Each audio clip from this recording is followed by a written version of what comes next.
It may even show up differently in each one of us, but the process may be a little bit different.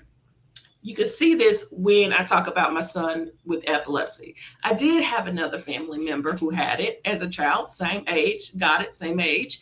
But that person had one seizure and never had another one.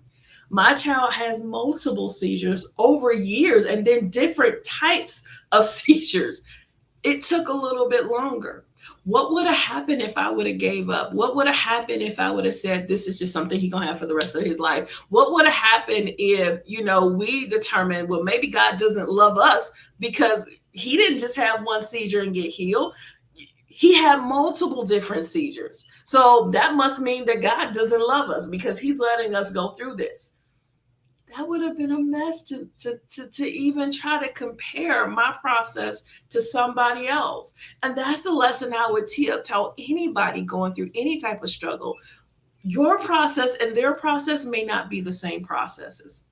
What they go through in their instance, through their problems, through their situation, may not look like you. You may have come from the same place. We may have the same mom, same dad, came out of the same house, grew up together, but have two completely different outcomes and may have two completely different processes to go through on our journey to Christ. It may not look the same, and that's okay. It's okay that it doesn't look the same, but don't get too caught up trying to compare what you have to what somebody else has. Don't get, looking at somebody else's plate. Well, I'm going through this. Why aren't they going through this? Well, I've got this. Why don't they have that? Don't allow the enemy to discourage you, because that's really what he's trying to do by causing you to look at somebody else and what they're going through and what they got and what they're dealing with, because you may not see the whole picture. They always say that saying, the grass on the other side always looks greener.